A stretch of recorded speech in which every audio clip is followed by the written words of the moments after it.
My name is Jeanette Coats, and I'm an education coordinator at Options for Learning Full Day Preschool. Today I'm going to read a story called Brown Bear, What Do You See?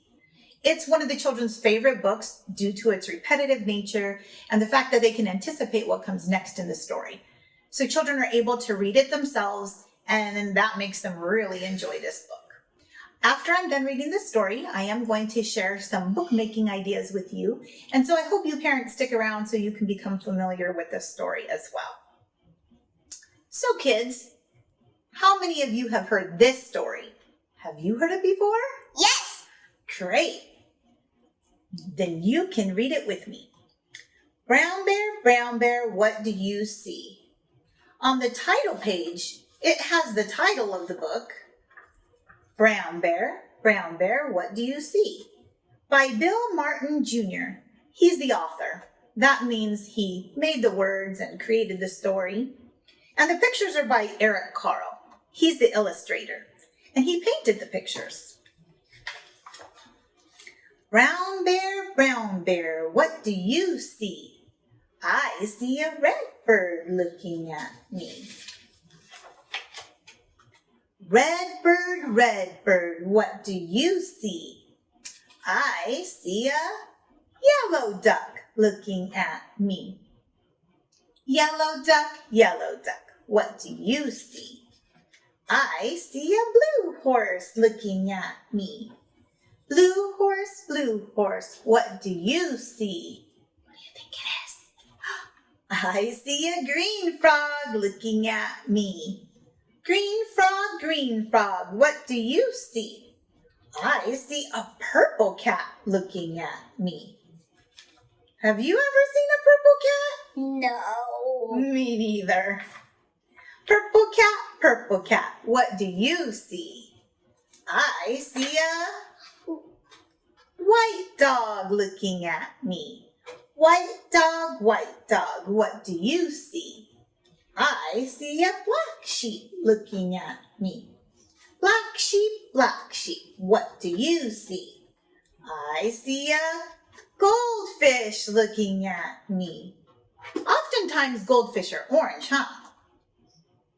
Goldfish, what do you see? I see a teacher looking at me. Teacher, what do you see? I see beautiful children looking at me. Children, what do you see? Maybe you could help me and say what you see. We see a brown bear, a red bird, a yellow duck, a blue horse, a green frog, a purple cat, a white dog, a black sheep, a goldfish, and a teacher looking at us. That's what we see. Look at here. The illustrator made a whole bunch of stripes of all those colors we just talked about. Some of his animals were colors that you see animals, and some of those animals were different. Like I saw a brown bear once in real life when I went camping, but I've never seen a purple cat. But when you're the one painting it, you can make it any color you want. Let's see if you remember. What animal was brown? Brown bear. That's right, it was a bear. What about red? Red bird. Red bird, what do you see? I see a yellow duck. It was a duck, yellow duck looking at me. Yellow duck, what do you see? I see a blue horse. It was a blue horse looking at me. Blue horse, what do you see? I see a green frog looking at me. Green frog, what do you see? I see a purple cat looking at me. Purple cat, what do you see? I see a white dog looking at me. White dog, what do you see? I see a black sheep looking at me. Black sheep, what do you see? I see a orange. What was it that was orange? Orange. Goldfish. A goldfish looking at me. That's what we see. Look at the end of the book has the back end of the bear and the front of the bear. Well, you know, that's a fun story and we can read it by ourselves. And you could create your own book based on this type of story. So you may have noticed that in this book that they're teaching colors. And you could do this as you make your own stories. And you can do it based on whatever needs it is that your child has that you want to work on. So for example, if you want to do like number, what do you see? I see a 1 looking at me, and we used buttons. Or you can do it with letters, shapes, sounds, whatever it is that you're going over with your child, you can do. You can do the letters of their name so that they're spelling their name. Maybe it's pictures of people in your family, whatever it is that you want to do, just as an enjoyable experience or something that you do want them to learn. You can kind of use this format and it makes it more enjoyable for children. We all know that children love to hear the same stories over and over again. So it's okay if you don't have a lot of books at your home right now, especially during this time and we can't go to the library, but you can create your own books. And oftentimes these are more meaningful to the children because they have their photographs in it or their drawings in it, or you did it with them, and it makes it more special to them and they enjoy reading those time and time again. You don't need a lot of materials to make books at home. You could use anything you have at home. Old paper, stationery, notebook paper, file folders, tape, staples, whatever it is you want to imagine you can create a book with using those materials. So some examples I have here, for example, we're going to make an alphabet book. Here my helper wrote the uppercase and lowercase letter S. And we found a picture that had Santa Claus on it. And so we're going to make a book that has the letter sounds. And we can make any of those things that we want. One of the books that I'd like to share with you is one with someone's name. Can you tell me what your name is? Well, my name is Miss Jeanette, and I have a friend here today who would like to share with you a book that she made. Emma, would you like to come and meet my friends? Say hi. Hi.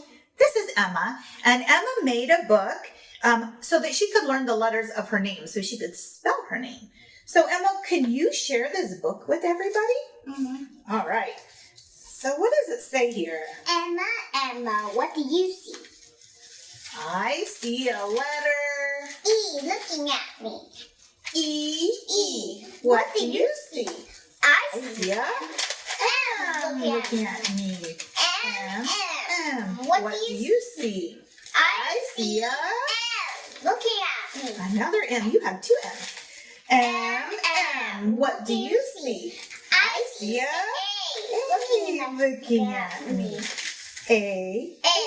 What do you see? I see Emma looking at me. And there's a picture of Emma in there, and that makes it fun because whenever you have a picture or something personal, it does make it more fun for them. And Emma and I are actually going to be creating another book today. You saw part of our alphabet book. Another one that we're doing that we got an idea is we're learning how to recognize words in the environment, letters. How many times have you driven down the street and your child is pointed to McDonald's or Target and they're like, look? Well, it's a pre-reading skill. So what they're doing is they're recognizing the symbol. It's a great idea to point out the letters in that. So when they see the Target symbol and you can say to them, look, you're right, it has a T for Target, and point out those words. So what we did is we just took some things from our recycling bin because, well, we're not going out much, are we?